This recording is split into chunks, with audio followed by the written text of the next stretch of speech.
നമസ്തേ. Special ഡിബേറ്റിലേക്ക് സ്വാഗതം. ഭാരതം ഉടൻ ലോകത്തിലെ മൂന്നാമത്തെ വലിയ സാമ്പത്തിക ശക്തിയായി മാറുമെന്ന രാഷ്ട്രപതിയുടെ വലിയ പ്രഖ്യാപനത്തോടെ പാർലമെന്റിന്റെ ബജറ്റ് സമ്മേളനത്തിന് തുടക്കമായിരിക്കുകയാണ്. രാജ്യത്തിന് പുതിയ ഊർജം നൽകുന്നതാകും ഇത്തവണത്തെ ബജറ്റെന്നും ചരിത്രപരമായ ബില്ലുകൾ ഈ സമ്മേളന കാലയളവിൽ അവതരിപ്പിക്കുമെന്നും പ്രധാനമന്ത്രിയും ഉറപ്പു നൽകുന്നു. മധ്യവർഗത്തെയും സ്ത്രീശക്തിയെയും യുവശക്തിയെയും രാജ്യത്തിന്റെ വികസന പന്ഥാവിൽ കോർത്തിണക്കാൻ പര്യാപ്തമാകുന്ന പ്രഖ്യാപനങ്ങൾ ബജറ്റിലുണ്ടാകുമെന്ന പ്രതീക്ഷ ഉണരുകയാണ്. സാമ്പത്തിക പ്രതിസന്ധി മറികടക്കാൻ കേന്ദ്ര ബജറ്റിൽ പ്രതീക്ഷ വയ്ക്കുകയാണ് കേരളം. നാളത്തെ ബജറ്റിലെ പ്രതീക്ഷകൾ എന്തെല്ലാം? സ്പെഷ്യൽ ഡിബേറ്റ് ഈ വിഷയം പരിശോധിക്കുകയാണ്. അതിഥികളായി പങ്കെടുക്കുന്നത് BJP പ്രതിനിധി അഡ്വക്കേറ്റ് എസ് ജയസൂര്യൻ, കോൺഗ്രസ് പ്രതിനിധി അഡ്വക്കേറ്റ് RV രാജേഷ്, ഇടത് നിരീക്ഷകൻ അഡ്വക്കേറ്റ് ബൽദേവ് സച്ചിദാനന്ദൻ, സാമ്പത്തിക വിദഗ്ധൻ N നിയതി. ആദ്യം അഡ്വക്കേറ്റ് ജയസൂര്യനിലേക്കാണ് പോകുന്നത്. ജയസൂര്യൻ, വലിയ പ്രതീക്ഷകൾ പങ്കുവച്ചുകൊണ്ടാണ് ഇന്ന് രാഷ്ട്രപതി കേന്ദ്ര സർക്കാരിൻ്റെ നയപ്രഖ്യാപനം നടത്തിയിരിക്കുന്നത്. ഒപ്പം മഹാലക്ഷ്മി ശ്ലോകം ചൊല്ലിക്കൊണ്ട് രാജ്യത്തെ പ്രധാനമന്ത്രി ഈ ബജറ്റ് സമ്മേളനത്തിന് മുന്നോടിയായി രാജ്യത്തെ അഭിസംബോധന ചെയ്യുന്ന സാഹചര്യമുണ്ടായി. ബജറ്റ് രാജ്യത്തിന് പുതിയ ദിശ നൽകുമെന്നാണ് പ്രധാനമന്ത്രിയുടെ പ്രഖ്യാപനം ഉണ്ടായിരിക്കുന്നത്. ഒപ്പം ഇക്കണോമിക് സർവേയും പുറത്തു വന്നിരിക്കുന്നത് രാജ്യത്തിൻ്റെ സാമ്പത്തിക ഭദ്രത അങ്ങേയറ്റം പ്രതീക്ഷാ നിർഭരമാണ് എന്ന രീതിയിൽ സാമ്പത്തിക അവലോകന റിപ്പോർട്ടും പുറത്തു വന്നിരിക്കുകയാണ്. എങ്ങനെയാണ് രാജ്യം നാളത്തെ ബജറ്റിനെ സ്വപ്നം കാണുന്നത്? നാളെ അവതരിപ്പിക്കാൻ പോകുന്ന ബജറ്റ് ഭാവി ഭാരതത്തിന് ശക്തമായ ദിശാസൂചികയും വ്യക്തമായിട്ടുള്ള ഒരു കർമ്മ പദ്ധതിയും എന്ന നിലയിലാണ് മുന്നോട്ട് വച്ചിരിക്കുന്നത്. ഇന്നത്തെ ഒരു സാമ്പത്തിക അന്തരീക്ഷം പരിശോധിക്കുമ്പോൾ വളരെ ഭദ്രമായ സാമ്പത്തിക അടിത്തറ നമുക്കുണ്ട്. അതുകൊണ്ട് തന്നെ ഈ ലക്ഷ്യങ്ങൾ, അതായത് രാഷ്ട്രപതിയും പ്രധാനമന്ത്രിയും ഒക്കെ പ്രകടിപ്പിച്ചതായിട്ടുള്ള ശുഭാപ്തി വിശ്വാസം തീർച്ചയായിട്ടും നേടിയെടുക്കാൻ കഴിയും എന്ന് തന്നെ നമുക്ക് വിശ്വസിക്കാം. കാരണം ഇന്നിപ്പോൾ ഇന്ത്യയുടെ കയ്യിലുള്ള വിദേശ നാണ്യ ശേഖരം ഇന്ത്യയുടെ വിദേശ കടത്തിന്റെ 90% തന്നെ അടച്ചു തീർക്കാൻ പര്യാപ്തമാണ്. അത്ര ശക്തമായിട്ടുള്ള വിദേശ നാണ്യ ശേഖരം ഇന്ന് നമുക്കുണ്ട്. നമ്മുടെ സാമ്പത്തിക വളർച്ചയാണെങ്കിൽ 6.4% എന്ന നിലയിലേക്ക് എത്തിയിരിക്കുന്നു ഈ വർഷം. അടുത്ത സാമ്പത്തിക വർഷമാകുമ്പോഴേക്കും അത് 6.8% വരെ ഉയരും എന്നുള്ള ഒരു പ്രതീക്ഷയും പ്രകടിപ്പിക്കുന്നുണ്ട്. എന്നാൽ ഇത് കേവലം ഒരു പ്രതീക്ഷ മാത്രമല്ല എന്നും അതിന്റെ അടിത്തറ എന്താണെന്നും കൂടി വ്യക്തമാക്കുന്നുണ്ട്. അതായത് MSME മേഖലയിൽ കൃത്യമായിട്ടുള്ള ഒരു സ്ട്രക്ചറൽ ചേഞ്ച് വരാൻ പോവുകയാണ്. ഗ്രാസ് റൂട്ട് ലെവലിലേക്ക് ഘടനാപരമായിട്ടുള്ള പരിഷ്കാരങ്ങൾ കൊണ്ടുവന്നുകൊണ്ട് ഇടത്തരം, സാധാരണ, അതായത് മിഡിൽ ആൻഡ് മൈക്രോ മേഖലകളിലെ സംരംഭങ്ങൾക്ക് വൻതോതിൽ സഹായം കൊടുക്കാൻ കഴിയുന്ന ഒരു നയം ഈ ബഡ്ജറ്റില് നമുക്ക് കാണാൻ കഴിയും. ഇതോടൊപ്പം തന്നെ പറയുന്ന ഒരു കാര്യമുണ്ട്, ജിയോ എക്കണോമിക് ഫ്രാഗ്മെന്റേഷൻ, അതായത് ഈ അതിജീവിക്കാൻ കഴിയാത്ത രീതിയിലുള്ള അന്താരാഷ്ട്ര കുരുക്കുകളിൽ, പ്രത്യേകിച്ച് കരാറുകളിൽ ഏർപ്പെട്ടു പോയ ഒരു രാജ്യം അന്താരാഷ്ട്ര രംഗത്തെ ഭീമന്മാരായിട്ടുള്ള ശാക്തിക ചേരികളുടെ സാമ്പത്തിക സഖ്യങ്ങൾക്ക് മുമ്പിൽ പലപ്പോഴും മുട്ടുമടക്കേണ്ടി വരുന്ന ഒരു സാഹചര്യമുണ്ട്. അതിനെയാണ് ജിയോ ഇക്കണോമിക് ഫ്രാഗ്മെന്റേഷൻ എന്ന് പറയുന്നത്, GEF. ഈ ജിയോ ഇക്കണോമിക് ഫ്രാഗ്മെന്റേഷനെ മറികടക്കാൻ വേണ്ടിയുള്ള ഘടനാപരമായ മാറ്റങ്ങൾ എന്ന് പറഞ്ഞാൽ ഒരുപക്ഷെ അതില് അന്താരാഷ്ട്ര കരാറുകൾ വരെ പുനഃപരിശോധിക്കാനും ഘടനാപരമായി ആ കരാറുകളെ മാറ്റി എഴുതാനും ഇന്ത്യയിലെ ഇടത്തരം ചെറുകിട ആൾക്കാർക്ക് സാമ്പത്തിക പുരോഗതി ഉണ്ടാക്കാനും അവരെ കയറ്റുമതിയുമായി ബന്ധപ്പെടുത്താനും ഒക്കെ ഉള്ള ഒരു വലിയ ചേഞ്ച്. അതിന് ഈ മിഡിൽ സ്റ്റാൻഡ് എന്ന് പറയുന്ന ജർമ്മൻ ഒരു സാമ്പത്തിക സംവിധാനമുണ്ട്. ജർമ്മനിയുടെ സാമ്പത്തിക ശക്തി എന്ന് പറയുന്നത് അവിടുത്തെ മധ്യവർഗമാണ്. അപ്പൊ മിഡിൽ ക്ലാസ് എന്ന് പറയുന്നത് എപ്പോഴും ചൂഷണ വിധേയമായി നിൽക്കുന്നു എന്നൊരു ആക്ഷേപം ഉണ്ട് എന്നും അതിനെ മാറ്റാൻ വേണ്ടി ഈ മിഡിൽ ക്ലാസ്സിന് ഊന്നൽ കൊടുക്കുന്ന ഒരു സാമ്പത്തിക പുരോഗതി, ഒരു നയം കൊണ്ടുവരാൻ പോകുന്നു എന്നുമാണ് ഇപ്പോൾ പറഞ്ഞിരിക്കുന്നത്. അതിനേക്കാൾ ആശാവഹമായ മറ്റൊരു കാര്യമുണ്ട്, ഇൻഫ്രാസ്ട്രക്ചർ ഡെവലപ്മെന്റിന്റെ മേഖലയിലേക്ക് സ്വകാര്യ മേഖലയെ ക്ഷണിക്കുന്നു എന്നുള്ളതാണ്. നമുക്കിപ്പോൾ അറിയാം, തുറമുഖങ്ങൾ, അതുപോലെ തന്നെ വിമാനത്താവളങ്ങൾ, ഹൈവേകൾ, ഇവിടെയൊക്കെ തന്നെ സ്വകാര്യ മേഖലയ്ക്ക് പങ്കാളിത്തം കൊടുത്തപ്പോഴാണ് അവിടെയൊക്കെ വലിയ തോതിലുള്ള ഡെവലപ്മെന്റ്സ് ഉണ്ടായത്. അതുപോലെ ഇനിയും വികസിക്കാനുള്ള മറ്റ് ഇൻഫ്രാസ്ട്രക്ചർ മേഖലകളിലേക്ക് സ്വകാര്യ പങ്കാളിത്തം കൊണ്ടുവരുമ്പോൾ പ്രൊഫഷണലിസം ഉണ്ടാകും, നല്ല വേഗത്തിൽ കാര്യങ്ങൾ ചെയ്തു തീർക്കും, സാമ്പത്തികമായിട്ട് വലിയേറെ ലാഭമുണ്ടാക്കാനും കഴിയും. അങ്ങനെയൊക്കെയുള്ള രംഗത്ത് ഈ ഒരു മാറ്റം വെറുതെ അങ്ങ് പ്രഖ്യാപിക്കുകയല്ല. കാപ്പെക്സ്, അതായത് മൂലധന ചെലവ് 8.2 വളർച്ച നേടി നിൽക്കുന്ന ഒരു കാലഘട്ടത്തിലാണ് ഈ ഒരു പ്രഖ്യാപനം വരുന്നത് എന്ന് ഓർക്കണം. അതായത് രാജ്യത്തിന്റെ ഖജനാവിൽ നിന്ന് കണ്ടമാനം പണം ഒഴുക്കാതെ ഇവിടുത്തെ സാമ്പത്തിക ശക്തികളായിട്ടുള്ള ബിസിനസ്സുകാര്, വ്യവസായികള്, സ്വകാര്യ സംരംഭകര് അവര് രാജ്യത്തിന്റെ ഇൻഫ്രാസ്ട്രക്ചർ ഡെവലപ്മെന്റിലേക്ക് കടന്നു വന്ന് ആവശ്യമായ സംഭാവനകൾ ചെയ്താൽ രാജ്യത്തിനും അവർക്കും ഗുണകരമായ പുരോഗതി ഉണ്ടാകും. അതിൽ ഏറ്റവും നല്ല ഉദാഹരണമാണല്ലോ ഇലക്ട്രിസിറ്റി. ഇപ്പോൾ ഗവൺമെന്റ് തന്നെ ഇലക്ട്രിസിറ്റി ഉൽപ്പാദിപ്പിച്ചു കൊടുക്കുക എന്നുള്ള പഴയ പരമ്പരാഗത ശൈലി ഇന്നത്തെ കാലഘട്ടത്തിൽ പറ്റില്ല. അതുപോലെ തന്നെയാണ് ടെലികമ്മ്യൂണിക്കേഷൻ. BSNL മാത്രം ഉണ്ടായിരുന്ന ഒരു കാലഘട്ടമല്ലല്ലോ ഇന്നുള്ളത്. അതുപോലെ നമ്മുടെ വിമാന സർവീസുകൾ ഒരു എയർ ഇന്ത്യ മാത്രം ഉണ്ടായിരുന്നു. അത് നടത്തിക്കൊണ്ടുപോയി 65,000 കോടി നഷ്ടമായപ്പോ സ്വകാര്യ മേഖല അത് ഭംഗിയായിട്ട് ചെയ്തു. അപ്പോൾ തീർച്ചയായിട്ടും സ്വകാര്യ മേഖലയെ സിദ്ധാന്തങ്ങൾ പറഞ്ഞുകൊണ്ട് പ്രത്യയശാസ്ത്രത്തിന്റെ പേരിൽ അകറ്റി നിർത്തുകയല്ല വേണ്ടത്. പ്രായോഗിക സമീപനത്തിലൂടെ അവരുടെ കർമ്മശേഷിയെയും സാമ്പത്തിക ശേഷിയെയും രാജ്യത്തിന്റെ പുരോഗതിക്ക് വേണ്ടി വിനിയോഗിക്കുക എന്നുള്ള നയമാണ് കേന്ദ്ര സർക്കാർ ഇന്ന് പ്രഖ്യാപിച്ചിരിക്കുന്നത്. ഞാൻ അങ്ങയിലേക്ക് എത്താം. ശ്രീ RV രാജേഷ്, ഇന്ന് പ്രധാനമന്ത്രി പറഞ്ഞത് ഈ ബജറ്റ് ഒരുപാട് പ്രത്യേകതകൾ നിറഞ്ഞതാണ്. രാഷ്ട്രീയപരമായും അല്ലാതെയും ഒരുപാട് പ്രത്യേകതകൾ നിറഞ്ഞതാണ്. ഈ ബജറ്റ് ലക്ഷ്യം വെക്കുന്നത് 2047 വികസിത ഇന്ത്യ എന്ന സ്വപ്നത്തിലേക്കാണ്. അങ്ങനെ വികസിത രാജ്യമാക്കുക എന്ന ലക്ഷ്യത്തോടുള്ള ബജറ്റാണ് നമ്മൾ നാളെ പ്രതീക്ഷിക്കാൻ പോകുന്നത്. ഒപ്പം ഈ സാമ്പത്തിക അവലോകന റിപ്പോർട്ട് കൂടി പുറത്തു വന്നിരിക്കുകയാണ്. അങ്ങേയറ്റം ഭദ്രമാണ് രാജ്യത്തിൻ്റെ ധനസ്ഥിതി എന്ന് വളരെ കൃത്യമായി ചൂണ്ടിക്കാട്ടുകയാണ്. മാത്രവുമല്ല, ഇപ്പോൾ അഡ്വക്കേറ്റ് ജയസൂര്യൻ ചൂണ്ടിക്കാണിച്ച ഒരു കാര്യമുണ്ട്.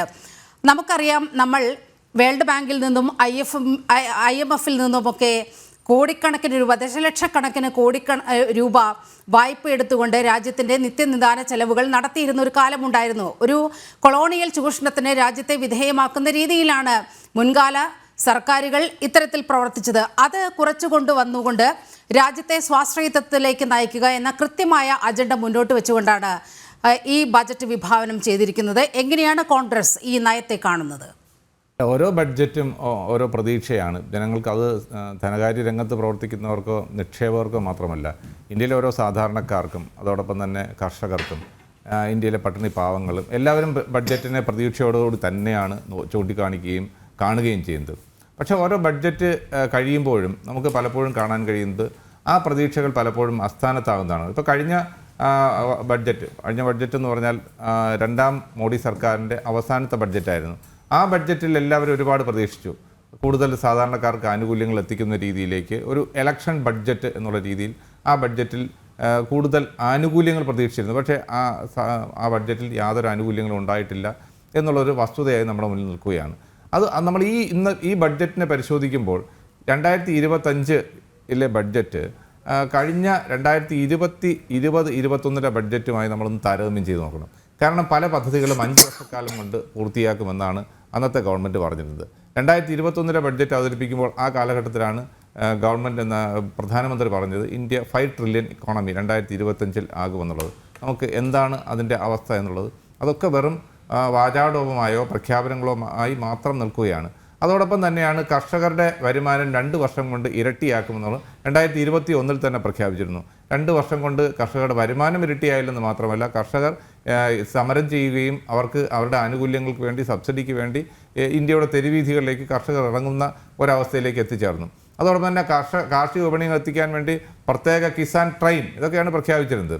അതോടൊപ്പം എല്ലാ റെയിൽവേ സ്റ്റേഷനുകളുടെയും അല്ലെങ്കിൽ റെയിൽവേ ലൈനുകളുടെയും 2 വശത്തായി സോളാർ പദ്ധതികൾ സ്ഥാപിച്ചുകൊണ്ട് ഇന്ത്യയെ സോളാർ രംഗത്ത് അതിലൂടെ വൈദ്യുതി സ്വയം പര്യാപ്തതയിൽ എത്തിച്ചേരാനുള്ള നടപടികളുമായി ഗവൺമെൻറ് മുന്നോട്ട് പോകുന്നുള്ള പ്രഖ്യാപനമുണ്ടായിരുന്നു.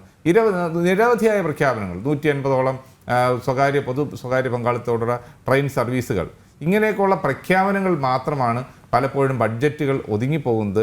ആ പ്രഖ്യാപനങ്ങൾക്ക് അപ്പുറമായി ഇത് യാഥാർത്ഥ്യത്തിലേക്ക് എത്തുമ്പോൾ സാധാരണക്കാരിലേക്ക് ഈ യാഥാർത്ഥ്യങ്ങൾ എത്തിച്ചേരുന്നില്ല എന്നതാണ് ഈ ബഡ്ജറ്റിനെ നമ്മൾ വിലയിരുത്തുമ്പോൾ കാണാൻ കഴിയുന്നത്. ഈ ബഡ്ജറ്റ് നമ്മൾ പ്രതീക്ഷയോടുകൂടി കാത്തിരിക്കുകയാണ്, ജനങ്ങൾ പ്രതീക്ഷയോടുകൂടി കാത്തിരിക്കുകയാണ്. പക്ഷേ അതിൻ്റെ യാഥാർത്ഥ്യം എത്രത്തോളം എത്തിച്ചേരും? പിന്നെ ചില കാര്യങ്ങൾ മാത്രം ഇതിനകത്ത് യാഥാർത്ഥ്യം എത്തിയിട്ടുണ്ട്. ഒന്ന്, എയർ ഇന്ത്യ വിറ്റഴിക്കുമെന്ന് പറഞ്ഞു, അത് യാഥാർത്ഥ്യത്തിലെത്തി. അതോടൊപ്പം തന്നെ LICയുടെ ഓഹരികൾ വിറ്റഴിയും, BPCLൻ്റെ ഓഹരികൾ. അപ്പോൾ ഓഹരികൾ വിറ്റഴിക്കുകയും അതിലൂടെ കോടികൾ ഉണ്ടാക്കുകയും സമ്പാദിക്കുകയും ചെയ്യുന്നു ഗവൺമെൻറ്റിലേക്ക്. ഈ ഇന്ത്യയുടെ ഏറ്റവും അഭിമാന സ്തംഭമായി ഇപ്പോൾ എയർ ഇന്ത്യ വിറ്റഴിച്ച കാര്യങ്ങളെക്കുറിച്ചൊക്കെ പറയുന്നു. ഇപ്പോൾ ഒരു ഗവൺമെൻറ് മേഖലയിൽ ഒരു എയർലൈൻ ഇല്ലാത്ത രാജ്യമായി ഇന്ത്യ മാറി എന്നുള്ളത് നമുക്ക് അഭിമാനകരമാണോ അല്ലയോ എന്നുള്ള കാര്യം നമ്മൾ പരിശോധിക്കേണ്ടിയിരിക്കുന്നു. അപ്പോൾ ഇത്തരം കാര്യങ്ങളിലേക്കാണ് നമ്മൾ ഗവൺമെൻറ് ശ്രദ്ധയുന്നത്. ഇന്ത്യയുടെ അഭിമാനകരമായ നവരത്ന കമ്പനികളടക്കമുള്ള ലാഭത്തിൽ പ്രവർത്തിക്കുന്ന പൊതുമേഖലാ സ്ഥാപനം അടക്കമുള്ള വിറ്റഴിക്കുകയും അതിലൂടെ ഗവൺമെന്റിലേക്ക് പണം സമ്പാദിക്കുകയും ചെയ്യുന്ന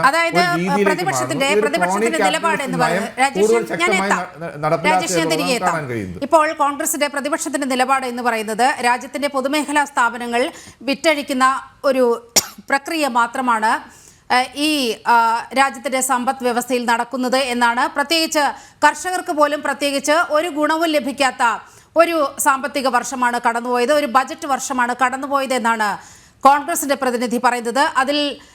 അതിൽ ഇടപെടാൻ ജയസൂര്യക്ക് കഴിയും. കുറച്ച് സമയത്തിന് ശേഷം ഞാൻ തിരികെ എത്താം. ഇപ്പോൾ സാമ്പത്തിക വിദഗ്ധൻ നിയതിയിലേക്ക് പോവുകയാണ്. നിയതി, രാഷ്ട്രീയപരമായ വിമർശനങ്ങൾ അവിടെ നിൽക്കട്ടെ. ഇപ്പോൾ പ്രധാനമന്ത്രിയായാലും രാഷ്ട്രപതിയായാലും വളരെ ഫോക്കസ് ചെയ്ത് പറഞ്ഞ ഒരു കാര്യം, മധ്യവർഗത്തിൻ്റെ പ്രതീക്ഷകൾ എത്ര വലുതാണോ, അത് എത്രമാത്രം സാറ്റിസ്ഫൈ ചെയ്യപ്പെടുന്നുണ്ടോ അതനുസരിച്ചാണ് ഈ രാജ്യത്തിൻ്റെ വളർച്ച എന്ന് വളരെ കൃത്യമായി പറയുകയാണ്. അത് കൃത്യമായ ഒരു നയമാണ്. ഒരു ദരിദ്ര വിഭാഗത്തെ മാത്രം മുന്നിൽ കണ്ടുകൊണ്ട് അവരെ മാത്രം ലക്ഷ്യം വെച്ചുകൊണ്ട് ചില കണ്ണടച്ച് ഇരുട്ടാക്കൽ പദ്ധതികളാണ് മുൻകാലങ്ങളിലൊക്കെ നടന്നിട്ടുള്ളത് എന്ന് നമുക്കറിയാം. പക്ഷെ നോക്കൂ, എവിടെയാണോ ഈ സമ്പദ് വ്യവസ്ഥയിൽ ഒരു ഫോക്കസ് വേണ്ടത്, ദുർബല വിഭാഗങ്ങളെ ചേർത്ത് പിടിക്കുന്നതിനോടൊപ്പം തന്നെ സമൂഹത്തിൽ ഏറ്റവും വലിയ വിഭാഗമായി കരുതപ്പെടുന്ന മധ്യവർഗത്തെ കരുതലോടെ താങ്ങി പിടിക്കുന്ന ഒരു നയമാണ് നാളത്തെ ബജറ്റിൽ എല്ലാവരും പ്രതീക്ഷയോടെ നോക്കുന്നത്. എങ്ങനെയാണ് താങ്കൾ ഈ സാഹചര്യത്തെ കാണുന്നത്? ഇന്ത്യ ഗവൺമെൻറ്റിൻ്റെ 2025-26 അവതരിപ്പിക്കുന്ന നാളത്തെ ബഡ്ജറ്റിൽ എല്ലാവരും ആഗ്രഹിക്കുന്നത് സാമ്പത്തികമായിട്ടും സാമൂഹികമായിട്ടും പിന്നാക്കം നിൽക്കുന്ന മധ്യവർഗത്തിലും അതേപോലെ തന്നെ താഴ്ന്ന വിഭാഗത്തിലും പെട്ട ജനങ്ങളുടെ ജീവിത നിലവാരം ഉയർത്തുക എന്നുള്ളതാണ്. ജീവിത നിലവാരം ഉയർത്തണമെന്നുണ്ടെന്നുണ്ടെങ്കിൽ ആവശ്യത്തിന് യുവക്കൾക്ക് തൊഴിൽ കൊടുക്കണം, അവർക്ക് വേതനം കൊടുക്കണം, അതേപോലെ തന്നെ മറ്റ് ഫെസിലിറ്റീസ് എല്ലാം കൊടുക്കേണ്ടതായിട്ട് വരും. ആ ഒരു പ്രതീക്ഷ അത് ബഡ്ജറ്റിൽ അവതരിപ്പിക്കുന്നതിന് മുമ്പുള്ള എക്കണോമിക് സർവേയിലും അതുപോലെ തന്നെ സാമ്പത്തിക നയത്തിലും ഗവൺമെൻറ് ഓഫ് ഇന്ത്യ പ്രകടിപ്പിച്ചിട്ടുള്ളത് നല്ല കാര്യം തന്നെയാണ്. പക്ഷേ നമ്മളിവിടെ 2-3 കാര്യങ്ങളാണ് പ്രധാനമായിട്ടും മനസ്സിലാക്കേണ്ടത്. ഇന്ത്യൻ സമ്പദ്ഘടന 91 മുതൽ പരിഷ്കാരത്തിന് ശേഷം വളർന്നു വരികയാണ്. നമ്മുടെ സമ്പദ്ഘടന ശക്തി ആർജിച്ചു വരികയാണ്. 2023-24 എത്തി നിൽക്കുമ്പോൾ നമ്മുടെ നിക്ഷേപ നിരക്കാണെന്നുണ്ടെങ്കിലും കൂടുതലാണ്, നമ്മുടെ വിഭവ സമാഹരണം വളരെ കൂടുതലാണ്, നമ്മുടെ സേവിങ്സ് ഇൻവെസ്റ്റ്മെൻറ്റ് റേറ്റ് വളരെ കൂടുതലാണ്. അപ്പോൾ അങ്ങനെ സാമ്പത്തിക ഘടകങ്ങളിലേക്ക് നോക്കുന്ന അവസരത്തിൽ തീർച്ചയായിട്ടും ഇന്ത്യയുടെ സമ്പദ്ഘടന വളരെ ശക്തമാണ്. ഈ ശക്തമായ സമ്പദ്ഘടനയിൽ നിന്നുകൊണ്ടാണ് 2047 ഇന്ത്യ ഒരു 3 ട്രില്യൺ എക്കോണമിയായിട്ടും ഒരു വികസിത രാഷ്ട്രമായിട്ടും വളർന്ന് ഒരു ലോകശക്തിയായിട്ട് മാറും എന്നുള്ള ശുഭാപ്തി വിശ്വാസമാണ് ഇന്നത്തെ സാമ്പത്തിക നയത്തിൽ പ്രകടിപ്പിച്ചിട്ടുള്ളതും എക്കണോമിയിൽ പ്രകടിപ്പിച്ചിട്ടുള്ളതും അതേപോലെ തന്നെ മറ്റു ഭരണകർത്താക്കൾ പറയുകയും ചെയ്യുന്നത്. പക്ഷേ ഈ കാര്യങ്ങളൊക്കെ നല്ല കാര്യമാണ്. പക്ഷേ അങ്ങനെ പറയുന്ന അവസരത്തിൽ നമ്മൾ പ്രധാനപ്പെട്ട 2-3 കാര്യങ്ങളാണ് ഇവിടെ മനസ്സിലാക്കേണ്ടത്. ഒന്ന്, നമ്മുടെ സമ്പദ്ഘടന വളരെ ശക്തമായ ചില വെല്ലുവിളികൾ നേരിടുന്നുണ്ട് ഇപ്പോഴേ. അതിലേറ്റവും പ്രധാനപ്പെട്ട തൊഴിലില്ലായ്മയും വിലവർധനയുമാണ്. 2023-24 24-25 നമ്മുടെ സമ്പദ്ഘടനയിലെ വിലക്കയറ്റം എന്ന് പറയുന്നത് ചില സാധനങ്ങൾക്ക് ഭക്ഷ്യവസ്തുക്കളുടെ ഏകദേശം 8 മുതൽ 9% വരെ വിലവർധന വന്നിട്ടുണ്ട്. മറ്റ് കൺസ്യൂമർ ഗുഡ്സിൻ്റെ കാര്യത്തിൽ അങ്ങനെ വന്നിട്ടുണ്ട്. അങ്ങനെ വിലവർധന ഒരു ഭാഗത്ത് നടക്കുന്ന അവസരത്തിൽ തൊഴിലില്ലായ്മ കൂടി വരികയാണ്. അങ്ങനെ തൊഴിലില്ലായ്മയ്ക്ക് പരിഹാരം കാണുകയും വില നിയന്ത്രിക്കുകയും ചെയ്യുന്ന ഒരു നയത്തിലേക്ക് പോവുകയാണെന്നുണ്ടെങ്കിൽ തീർച്ചയായിട്ടും നമ്മൾ ഈ പറയുന്ന വിജയം അല്ലെങ്കിൽ സമ്പദ്ഘടനയിലെ ബഡ്ജറ്റ് വഴി നേട്ടങ്ങൾ കൈവരിക്കാൻ കഴിയും. ഇവിടെ മറ്റൊരു കാര്യം മനസ്സിലാക്കേണ്ടുന്നത് RBI പറയുന്നത് ഞങ്ങൾ ഇൻഫ്ലേഷൻ റേറ്റ് 4-6 ഇതിൽ 4 മുതൽ 6 വരെ അതാണ് അവരുടെ ലക്ഷ്യം. അതുകൊണ്ട് അവരുടെ ഇൻട്രസ്റ്റ് റേറ്റ് കുറയ്ക്കാൻ ഉദ്ദേശിക്കുന്നില്ല. അപ്പോൾ ഇൻട്രസ്റ്റ് കുറയ്ക്കാത്തത് കൊണ്ട് നമ്മുടെ പ്രൈവറ്റ് ഇൻവെസ്റ്റ്മെൻറ്റ് കുറഞ്ഞു വരികയാണ്. പ്രൈവറ്റ് ഇൻവെസ്റ്റ്മെൻറ്റ് കുറഞ്ഞ് വരുന്നതിനനുസരിച്ച് ആനുപാതികമായിട്ട് നമ്മുടെ പബ്ലിക് ഇൻവെസ്റ്റ്മെൻറ്റ് കൂട്ടാനും കഴിയുന്നില്ല. അങ്ങനെ ഒരു ഭാഗത്ത് പബ്ലിക് ഇൻവെസ്റ്റ്മെൻറ്റ് കൂട്ടാൻ കഴിയാത്തതും അത് ധനപരിമിതി കൊണ്ട്, മറുഭാഗത്ത് പ്രൈവറ്റ് ഇൻവെസ്റ്റ്മെൻറ്റ് വരുന്നില്ല. കാരണം ഇപ്പം നമ്മുടെ 2023-24 പല റിപ്പോർട്ടുകളും പറയുന്നത് നമ്മുടെ അർബൺ ഏരിയയിലെ ഉപഭോഗം കുറഞ്ഞു വരുന്നു, ഗ്രാമീണ പ്രദേശത്തെ ഉപഭോഗം അല്പം കൂടി വരുന്നു എന്നുള്ളത്. അങ്ങനെ ഉപഭോഗം കൂടണം എന്നുണ്ടെന്നുണ്ടെങ്കിൽ, അല്ലെങ്കിൽ കൺസ്യൂമർ റേറ്റ് കൂട്ടണമെന്നുണ്ടെന്നുണ്ടെങ്കിൽ തീർച്ചയായിട്ടും ജനങ്ങൾക്ക് തൊഴിലും ജനങ്ങൾക്ക് വരുമാനവും ഉണ്ടാകണം. അതിനുവേണ്ടിയുള്ള ഒരു ശ്രമം നാളത്തെ ബഡ്ജറ്റിൽ നടത്തും എന്നാണ് എൻ്റെ ഉറച്ച വിശ്വാസം. അതോടൊപ്പം തന്നെ നമ്മൾ വിലക്കയറ്റത്തോടൊപ്പം തന്നെ മനസ്സിലാക്കേണ്ടുന്നത് നമ്മുടെ പൊതുമേഖലാ നിക്ഷേപത്തെ പറ്റിയും സ്വകാര്യ നിക്ഷേപത്തെ പറ്റിയാണ്. സ്വകാര്യ നിക്ഷേപം എല്ലാം ഉദ്ദേശിക്കുന്നത് ലാഭമാണ്. ലാഭം ഉണ്ടാകണമെന്നുണ്ടെങ്കിൽ അവരുടെ ഉൽപ്പാദിപ്പിക്കുന്ന ഉൽപ്പന്നങ്ങൾക്ക് കൺസ്യൂമറിസം ഉണ്ടായിരിക്കണം. പക്ഷേ ഇപ്പം നമ്മുടെ കൺസ്യൂമർ റേറ്റ് അല്ലെങ്കിൽ കൺസംഷൻ റേറ്റ് കുറഞ്ഞ് നിൽക്കുകയാണ്. അർബൺ ഏരിയയിൽ, ഗ്രാമീണ ഏരിയയിൽ അല്പം ഉയർന്നു വന്നിട്ടുണ്ട്. അപ്പോൾ അങ്ങനെയുള്ള ഒരു സംഘത്തിൽ അർബൻ ഏരിയയിലും റൂറൽ ഏരിയയിലും കൺസംഷൻ റേറ്റ് കൂട്ടണം എന്നുണ്ടെന്നുണ്ടെങ്കിൽ ഒരു മാസീവ് ഇൻവെസ്റ്റ്മെൻറ്റ് വേണ്ടി വരും. റൂറൽ ഏരിയയിലെ കൃഷി അനുബന്ധ മേഖലകളിലേക്ക് കൂടുതൽ ഇൻവെസ്റ്റ്മെൻറ്റ് നടത്തേണ്ടത്. ശ്രീനിയതി, അത് ജയസൂര്യൻ ചൂണ്ടിക്കാണിച്ചതുപോലെ ഈ അടിസ്ഥാന സൗകര്യ വികസന മേഖലയിൽ അത്തരത്തിലൊരു സ്വകാര്യ പങ്കാളിത്തം കൂടി വരുന്നതോടെ ആ ഒരു പ്രശ്നത്തിന് വലിയ രീതിയിൽ പരിഹാരം കാണുമെന്നാണ് വലിയ പ്രതീക്ഷയുള്ളത്.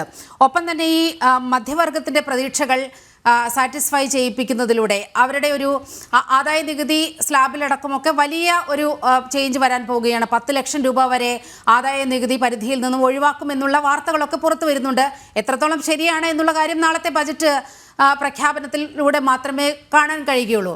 പക്ഷേ ഇതുവരെയുള്ള ഒരു അവരുടെ നയമനുസരിച്ച്, കേന്ദ്ര സർക്കാർ പറയുന്നതനുസരിച്ച് ഈ ഇൻഫ്രാസ്ട്രക്ചറിൽ സ്വകാര്യ മേഖലയുടെ ഒരു പങ്കാളിത്തം വരികയാണ്. അതുതന്നെ റൂറൽ മേഖലയിലേക്കൊക്കെ ഈ ഇൻഫ്രാസ്ട്രക്ചർ ഡെവലപ്മെൻറ്റ് വരുമ്പോൾ അവിടെ സ്വാഭാവികമായും സാധാരണക്കാരുടെ ജീവിതത്തിന് വലിയ ഉണർവേകാൻ കഴിയുന്ന തരത്തിലല്ലേ അത്? അല്ലാതെ ഇൻവെസ്റ്റ്മെൻറ്റ് തീർച്ചയായിട്ടും സ്വകാര്യ നിക്ഷേപമാണെന്നുണ്ടെങ്കിലും പബ്ലിക് ഇൻവെസ്റ്റ്മെൻ്റ് ആണെന്നുണ്ടെങ്കിലും ഉൽപ്പാദനം നടക്കും, ഉൽപ്പാദനക്ഷമത കൂടും, തൊഴിലവസരങ്ങൾ സൃഷ്ടിക്കും. അങ്ങനെ അടിസ്ഥാന സൗകര്യം അതൊരു ഇക്കോണമിയിലൊരു മൾട്ടിപ്ലയർ ഇഫക്റ്റ് ഉണ്ടാക്കും. തീർച്ചയായിട്ടും ആ മൾട്ടിപ്ലയർ ഇഫക്റ്റ് ഉണ്ടാകുന്ന അവസരത്തിൽ തീർച്ചയായിട്ടും നമ്മുടെ വാർഷിക വളർച്ചാ നിരക്കും വർദ്ധിക്കും. പക്ഷേ ഇവിടെ നമ്മൾ മനസ്സിലാക്കേണ്ടുന്നത് സ്വകാര്യ നിക്ഷേപം ലാഭത്തിൽ അധിഷ്ഠിതമാണ്.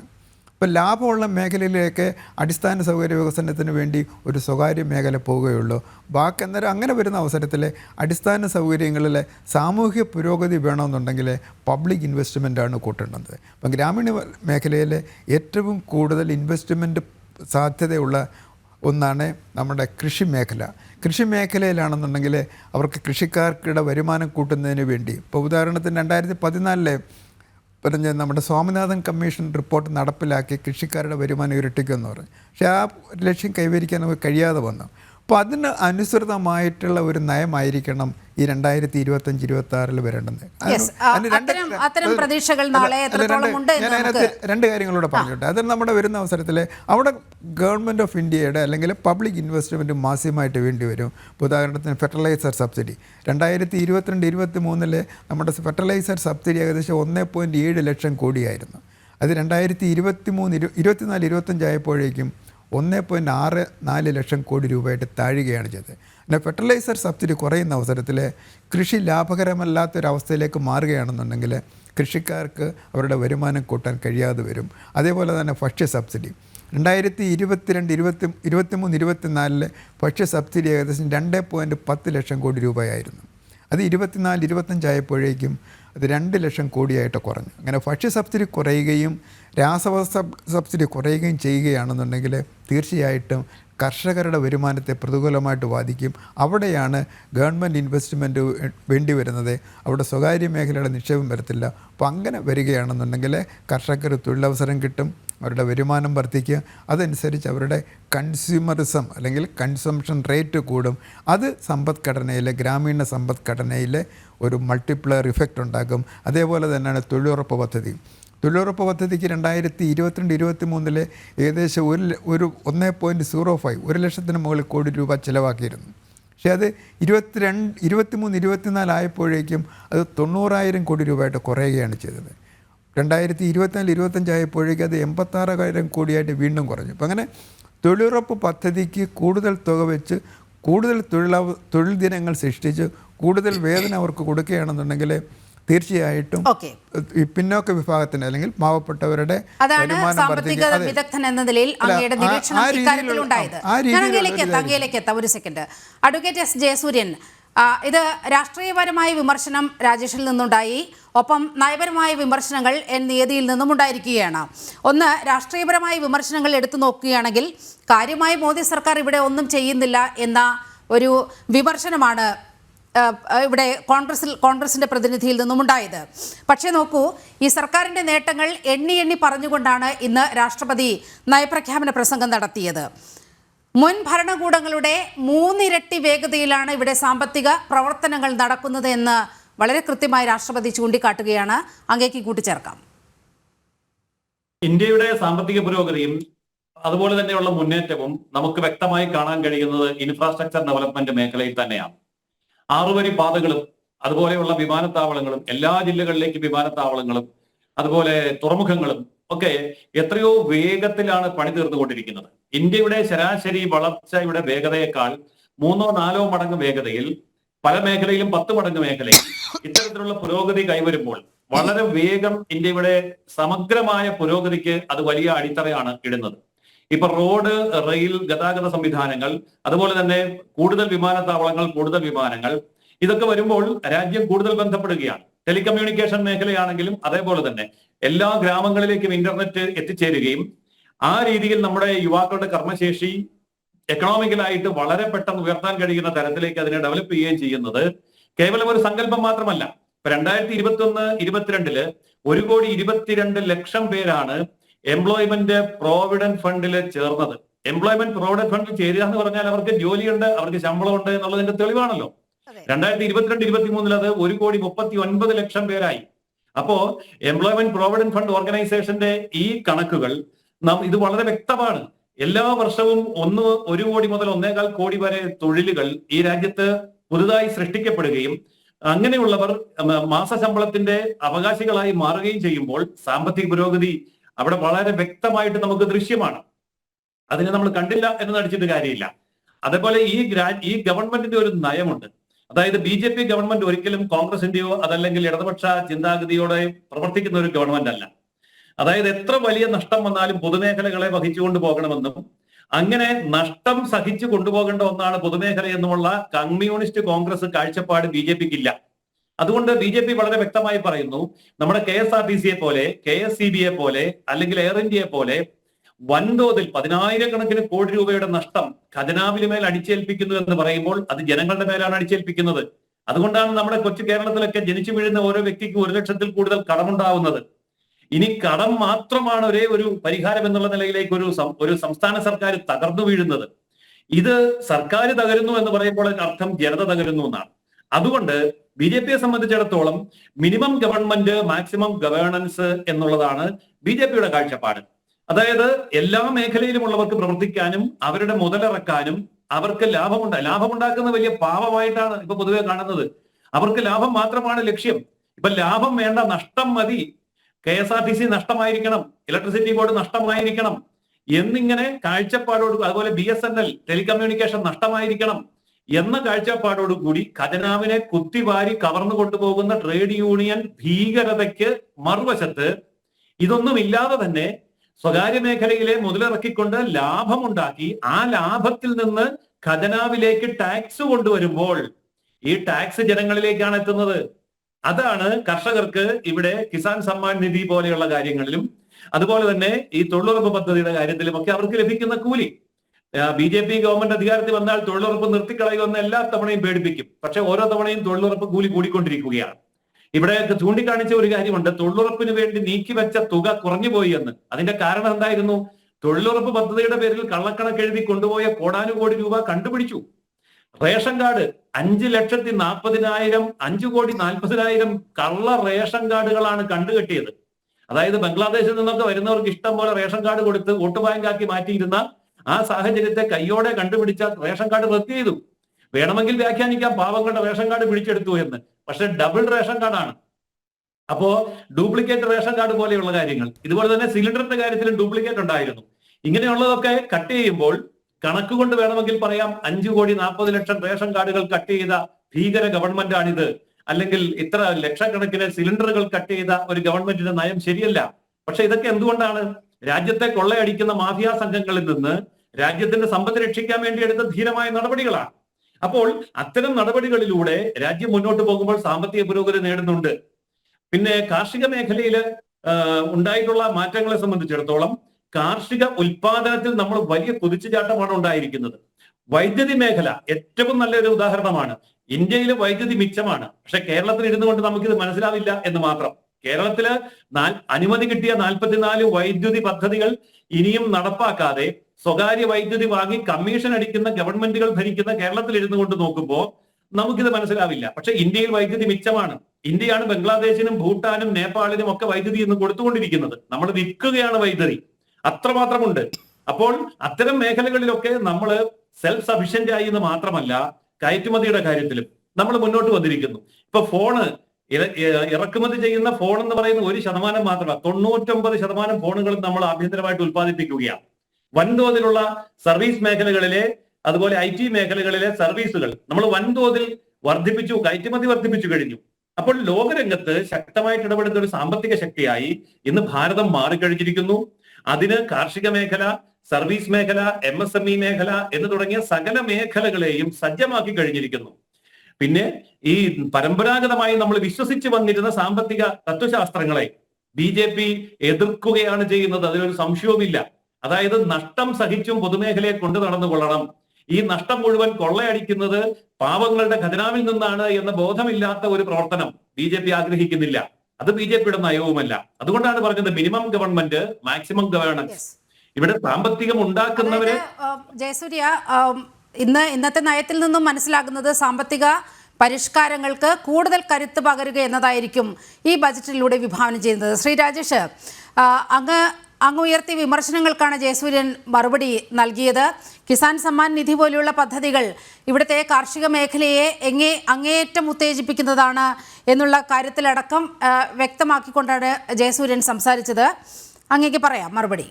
അല്ലെ, ഈ ബഡ്ജറ്റുകൾ പല പ്രഖ്യാപനങ്ങൾ നടത്താറുണ്ട്, പക്ഷേ അത് യാഥാർത്ഥ്യത്തിലേക്ക് അടുക്കുമ്പോൾ നമ്മളിപ്പോൾ ആലോചിക്കുക, വിലക്കയറ്റം ഏറ്റവും കൂടുതൽ രൂക്ഷമായി നിൽക്കുകയാണ്. ഇപ്പോൾ യുക്രൈൻ യുദ്ധത്തിനൊക്കെ ശേഷമുള്ള വിലക്കയറ്റത്തിന് 7% വർധന ഉണ്ടായിട്ടുണ്ട്.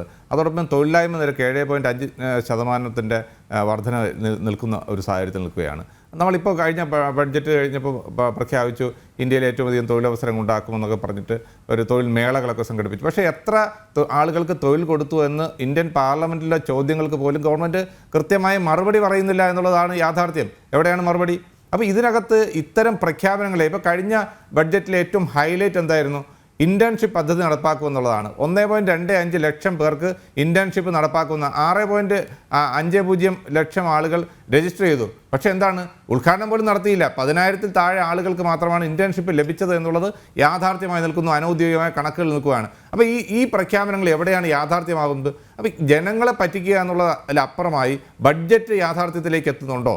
പിന്നെ ഇവിടെ പറഞ്ഞു ഇന്ത്യ സാമ്പത്തികമായ പുരോഗതി ഉണ്ടായിരുന്നു. 10 വർഷത്തെ ഏറ്റവും കുറഞ്ഞ സാമ്പത്തിക വളർച്ചാ നിരക്ക് നിൽക്കുന്ന ഒരു രാജ്യമായി GDP ഏറ്റവും കുറഞ്ഞു നിൽക്കുന്ന ഒരവസ്ഥയിലേക്ക് നമ്മൾ പോവുകയാണ്. ഇപ്പം നമുക്ക് 91-ൽ തന്നെ സാമ്പത്തിക ഉദാരവൽക്കരണവും ആഗോളവൽക്കരണവും ഒക്കെ നടപ്പാക്കിയ ഒരു രാജ്യമാണ് ഇന്ത്യ എന്നുള്ളത്. അന്നത്തെ കാലഘട്ടത്തിൽ, അതിനു മുമ്പുള്ള ഗവൺമെൻറ്, ചന്ദ്രശേഖരൻ്റെ ഗവൺമെൻറ്, അന്നത്തെ ഒരു കാലഘട്ടത്തിൽ നിന്നുകൊണ്ട് അന്നത്തെ ഗവൺമെൻറ്റുകളുടെ കാലഘട്ടത്തിൽ ഇപ്പോൾ വന്നപ്പോൾ അന്ന് ഇന്ത്യയുടെ കരുതൽ സ്വർണ്ണശേഖരം വരെ പണയം വെച്ച ഒരവസ്ഥയിലേക്കാണ് എത്തുന്നത്. അവിടെ നിന്നുകൊണ്ടാണ് ഇന്ത്യ പുരോഗതിയിലേക്ക് കൈവരിച്ചത്. അത് നരസിംഹറാവുവിൻ്റെ ഗവൺമെൻറ്, മൻമോഹൻ സിംഗിൻ്റെ ഗവൺമെൻറ് ആ കാലഘട്ടത്തിൽ നടപ്പിലാക്കിയ വിപ്ലവകരമായ സാമ്പത്തിക പരിഷ്കാരങ്ങൾ അത് ഇന്ത്യയെ ലോകത്തെ ഏറ്റവും വലിയ സാമ്പത്തിക ശക്തിയായി ഇന്ത്യയെ മാറ്റിയെടുത്തു എന്നുള്ളത് യാഥാർത്ഥ്യം നമ്മൾ മനസ്സിലാക്കണം. കഴിഞ്ഞ കോൺഗ്രസ് ഗവൺമെൻറ്, UPA ഗവൺമെൻറ് കാലഘട്ടത്തിൽ നടത്തിയിട്ടുള്ള ദേശീയ തൊഴിലുറപ്പ് പദ്ധതി, അന്ന് നടത്തിയിട്ടുള്ള പുതിയ നിയമങ്ങൾ, അതൊക്കെയാണ് ഇന്ത്യയുടെ സാധാരണക്കാരൻ്റെ ജീവിത നിലവാരം ഉയർത്താൻ കഴിഞ്ഞത്, സാധാരണക്കാരനെ മധ്യവർഗത്തിലേക്ക് ഉയർത്താൻ കഴിഞ്ഞത്, സാധാരണക്കാരൻ്റെ പട്ടിണി ഇല്ലാതാക്കാൻ കഴിഞ്ഞത്. ദേശീയ തൊഴിലുറപ്പ് പദ്ധതിക്ക് ബദലായിട്ടുള്ള ഒരു പദ്ധതി ആവിഷ്കരിക്കാൻ വേണ്ടി ശ്രീ നരേന്ദ്രമോദിയുടെ ഗവൺമെൻറ് കഴിഞ്ഞിട്ടുണ്ടോ? അത്തരത്തിലുള്ള ഭാവനാത്മകമായ പദ്ധതികളിലൂടെ ഏറ്റവും അധികം കർഷകരുടെ കാർഷിക കടം 72,000 കോടി രൂപയുടെ കാർഷിക കടം എഴുതിത്തള്ളിയത് ആ കാലഘട്ടത്തിലാണ്. അതിനുശേഷം കർഷകന് ഇപ്പോൾ ഇവിടെ ശ്രീ സാമ്പത്തിക വിദഗ്ധനായ ശ്രീ നിയതി സൂചിപ്പിച്ച പോലെ ഇന്ത്യയുടെ പെട്രോളിയം സബ്സിഡി 716 കോടി രൂപ കുറച്ചു, ഇന്ത്യയുടെ ഭക്ഷ്യ സബ്സിഡി 80,000 കോടി രൂപ കുറച്ചു. അതുപോലുള്ള എല്ലാ സബ്സിഡികളും എടുത്തു കളഞ്ഞുകൊണ്ടുള്ള ഒരു ക്രോണി ക്യാപിറ്റലിസ്റ്റ് നയം മാത്രമാണ് നടപ്പാക്കി മുന്നോട്ട് പോകുന്നത്. വളം സബ്സിഡി ഏറ്റവും പ്രധാനപ്പെട്ടതാണ്. കർഷകർക്ക് 35,000 കോടി രൂപയാണ് വളം സബ്സിഡി എടുത്തു കളഞ്ഞിട്ടുള്ളത്. അപ്പോൾ എങ്ങനെയാണ് കൃഷി ലാഭകരമാക്കുന്നത് എന്നുള്ള ചോദ്യം നിൽക്കുകയാണ്. ചെറിയൊരു ഇടപെടൽ അങ്ങ് UPA ഗവൺമെന്റിന്റെ കാലത്തെ കാര്യങ്ങൾ പറയുകയായിരുന്നു. ഈ വിദർഭയിലെ കൂട്ട കർഷക ആത്മഹത്യയൊക്കെ നമ്മൾ മറന്നു പോകരുത്. ആ ഒരു കാലഘട്ടത്തിൽ ഈ സാമ്പത്തിക ഉദാരവൽക്കരണത്തിന്റെ ഭാഗമായി കാർഷിക മേഖലയിൽ ഉണ്ടായ കെടുതികൾ, ഈ വിദർഭ എന്ന് പറയുന്ന പ്രദേശമൊക്കെ കർഷകരുടെ കണ്ണീരുകൊണ്ട്, അവിടെ കർഷകരുടെ ശവപ്പറമ്പായി ഒരു കാലത്ത് ഇന്ത്യയെ വിശേഷിപ്പിച്ച സ്ഥലങ്ങളാണ്. ആ ഒരു സ്ഥിതിയിലൊക്കെ എത്രയോ മാറ്റമാണ് വന്നത്. ശ്രീ ജയസൂര്യൻ, അങ്ങേക്ക് ഒരു സെക്കൻഡ് ജയസൂര്യൻ, ആ ഒരു കാലത്തെ കൂടി പരാമർശിച്ച് വേണം നമ്മൾ ഈ ഘട്ടത്തിലെത്തി നിൽക്കുമ്പോൾ വിമർശനങ്ങൾ സ്വീകരിക്കുകയോ നിരാകരിക്കുകയോ ചെയ്യേണ്ടത്. അല്ല, ഇതിനകത്ത് വിദർഭയിലെ കർഷകരുടെ മരണം, ആ വിദർഭയിലുള്ള കർഷകരുടെ ദുരിതം, അതിനുശേഷമാണ് 72,000 കോടി രൂപയുടെ കാർഷിക കടങ്ങൾ എഴുതിത്തള്ളാൻ വേണ്ടി അന്നത്തെ ഗവൺമെന്റ് തീരുമാനമെടുത്തത്. അതിലൂടെയാണ് കർഷകരെ അതിനുശേഷം ഇന്ത്യയിൽ കൃഷി ലാഭകരമാക്കുന്ന രീതിയിലേക്ക് കർഷകനെ മാറ്റിയെടുക്കാൻ വേണ്ടി ഏറ്റവും കൂടുതൽ സബ്സിഡി കൊടുത്തത് അതിനുശേഷമാണ്. അപ്പോൾ ആ ഒരു കാലഘട്ടത്തിൽ നിന്ന്, കർഷകർ ആത്മഹത്യ ചെയ്യുന്ന ഒരു കാലഘട്ടത്തിൽ നിന്ന് കർഷകനെ പുരോഗതിയിലേക്ക് നയിക്കാൻ, രാജ്യത്തെ പുരോഗതിയിലേക്ക് നയിക്കാൻ, കാർഷിക വരുമാനം ഉയർത്തിക്കൊണ്ടുവരാൻ, സാമ്പത്തിക പുരോഗതി ഉണ്ടാക്കാൻ അതിനു വേണ്ടിയുള്ള നയങ്ങൾ ആവിഷ്കരിച്ച് നടപ്പാക്കിയതിന്റെ ഫലമായിട്ടല്ലേ ഈ കാർഷിക സബ്സിഡി അടക്കമുള്ള കാര്യങ്ങൾ. അതെല്ലാം എടുത്തു കളഞ്ഞുകൊണ്ട് ഈ വിദർഭയിലെ ആത്മഹത്യയുടെ കാലഘട്ടത്തിലേക്ക് കർഷകരെ തള്ളിയുള്ള നയങ്ങളല്ലേ ഇന്നത്തെ ഗവൺമെന്റ് പോകേണ്ടതുണ്ട്. കർഷക ആത്മഹത്യകൾ കൊണ്ട് പൊറുതുമുട്ടിയ ഒരു രാജ്യമായിരുന്നു ഇന്ത്യ. അന്തർദേശീയ മാധ്യമങ്ങളിലടക്കം ഒരു കാലത്ത് സ്ഥിരം വാർത്തകളായിരുന്നു അത്. വിദർഭ, രാജസ്ഥാൻ, അവിടെയെല്ലാം എത്രയോ കർഷകരാണ് ആത്മഹത്യ ചെയ്യുന്ന സ്ഥിതി ഉണ്ടായത്. അതൊക്കെ മറന്നുകൊണ്ട് ഇപ്പോൾ കർഷകർക്ക് വേണ്ടി മോദി സർക്കാർ ഒന്നും ചെയ്യുന്നില്ല എന്നൊക്കെ കണ്ണടച്ച് അങ്ങനെ പറയാൻ കഴിയുമോ പ്രതിപക്ഷത്തിന്? തീർച്ചയായിട്ടും സാധ്യമല്ല. കാരണം ഇന്ത്യയിലെ കാർഷിക പുരോഗതി പ്രകടമായി കണ്ടതും, അതായത് കോൺഗ്രസിന്റെ ഒക്കെ ഗവൺമെന്റിന്റെ കാലഘട്ടത്തിൽ കാർഷിക മേഖലയിൽ അനുവദിച്ചിരുന്ന ബജറ്റ് വിഹിതം എന്ന് പറയുന്നത് ഒരിക്കലും 25,000 കോടി രൂപ പോലും എത്തിയിട്ടില്ല. പലപ്പോഴും 22 മുതൽ 24 വരെ കോടി, 25,000, 24,000 അങ്ങനെയായിരുന്നു. പക്ഷെ ഇപ്പോൾ മോദി ഗവൺമെന്റ് വന്നപ്പോൾ 1,65,000 കോടി കാർഷിക മേഖലയിലേക്ക് പമ്പ് ചെയ്യാൻ കഴിഞ്ഞു. അതിനുള്ള വലിയ പ്രതിഫലമാണ് നമുക്ക് ലഭിച്ചുകൊണ്ടിരിക്കുന്നത്. അപ്പോൾ ഇന്ത്യയിലെ കർഷക ആത്മഹത്യകൾ എന്ന് പറയുമ്പോൾ ഏറ്റവും കൂടുതൽ കർഷക ആത്മഹത്യ നടക്കുന്ന സംസ്ഥാനം കേരളമാണ്. കേരളത്തിൽ ഇരുന്നു കൊണ്ട് നമുക്ക് അത് പറയുമ്പോൾ ശരിയാണ് എന്ന് തോന്നും. കർഷക സമരങ്ങളെയാണ് പലപ്പോഴും ചൂണ്ടിക്കാണിക്കുന്നത്. അരവിന്ദ് കെജ്രിവാളിനെ അറസ്റ്റ് ചെയ്ത അതേ മണിക്കൂറിൽ ഡൽഹിയിലെ കർഷക സമരം സ്വിച്ചിട്ടതുപോലെ നിന്നുപോയി. കാരണം ഇത് രണ്ടിന്റെ പുറകിലുള്ള ശക്തികൾ വൈദേശിക ശക്തികളായിരുന്നു എന്നുള്ളത് ഇപ്പോൾ വ്യക്തമായി. അതായത് ഖാലിസ്ഥാൻ തീവ്രവാദികൾ സ്പോൺസർ ചെയ്യുകയും കാനഡ പോലുള്ള മറ്റു രാജ്യങ്ങളുടെ പിന്തുണയോടെയും ഡൽഹിയിൽ അരങ്ങേറിയിരുന്ന നാടകം മാത്രമായിരുന്നു കർഷക സമരം. അല്ലായിരുന്നെങ്കിൽ ഇപ്പൊ എന്തുകൊണ്ടാണ് കർഷക സമരം ഇല്ലാത്തത്? അത് കഴിഞ്ഞ് ഇലക്ഷൻ വന്നല്ലോ, അപ്പോഴും കർഷക സമരം. അഡ്വക്കേറ്റ് ജയസൂര്യൻ, ഇന്ന് പ്രധാനമന്ത്രി പറഞ്ഞ ആ വാക്കുകൾ കൂടി ഇപ്പോൾ കൂട്ടിച്ചേർത്ത് വായിക്കണം. അതായത് തന്റെ 10 വർഷത്തിനിടയിലെ അനുഭവത്തിൽ ഓരോ പാർലമെന്റ് സെഷൻ വരുമ്പോഴും, ഓരോ ബജറ്റ് സെഷൻ വരുമ്പോഴും രാജ്യാന്തര ശക്തികളുടെ ഇടപെടൽ, വിദേശ ശക്തികളുടെ ഇടപെടൽ പ്രകടമായിരുന്നു. പക്ഷേ ഈ 10 വർഷത്തിനിടയിൽ ആദ്യമായി ഈ ബജറ്റ് സമ്മേളനം വരുമ്പോൾ ഒരു വൈദേശിക ഇടപെടലും ഇല്ലാതെ രാജ്യത്തിന് സ്വതന്ത്രമായി മുന്നോട്ട് പോകാൻ കഴിയുന്നു. പ്രതിപക്ഷത്തിന് പോലും അങ്ങനെയൊന്ന് പറയാനില്ല. അത് വലിയൊരു ചേഞ്ച് അല്ലേ? ഈ രാജ്യത്തെ നുള്ളി നോവിക്കാൻ ശ്രമിക്കുന്നവർക്ക് കനത്ത തിരിച്ചടി എവിടെ നിന്നെങ്കിലുമൊക്കെ കിട്ടുമെന്ന് കൃത്യമായ ബോധ്യത്തിന്റെ അടിസ്ഥാനത്തിൽ ഒരു പരമാധികാര റിപ്പബ്ലിക്കാണ് നമ്മൾ എന്നത് വളരെ കൃത്യമായി ഊട്ടിയുറപ്പിച്ചുകൊണ്ട് ഭാരതം മുന്നേറുന്നത് കൊണ്ടല്ലേ അങ്ങനെ പ്രധാനമന്ത്രിക്ക് പറയാൻ കഴിഞ്ഞത് ഇന്ന്? അതിന്റെ വ്യക്തമായ തെളിവാണല്ലോ ട്രൂഡോ എന്ന് പറയുന്ന കനേഡിയൻ ഭരണാധികാരി ഇന്ന് എവിടെ? ഇന്ത്യക്കെതിരെ ഏറ്റവും ശക്തമായ നിലപാടെടുക്കുകയും ഇന്ത്യയെ മോശമാക്കാൻ വേണ്ടി ഖാലിസ്ഥാൻ തീവ്രവാദികൾക്ക് പിന്നിൽ പണമൊഴുക്കുകയും ഇന്ത്യയിൽ അരാജകാവസ്ഥ സൃഷ്ടിക്കുകയും ചെയ്യാൻ ശ്രമിച്ച കാനഡയുടെ അധികാരിയെ താഴെ ഇറക്കാൻ ഇൻഡയറക്റ്റ് ആയിട്ടോ ഡയറക്റ്റ് ആയിട്ടോ എന്ന് ഇപ്പോൾ ആൾക്കാർ സംശയിക്കുന്നുവെങ്കിലും അതിന്റെ പിന്നിൽ ഭാരതം ശക്തമായി പ്രവർത്തിച്ചിട്ടുണ്ട്. ആ പ്രവർത്തനം വിജയിച്ചിട്ടുമുണ്ട്.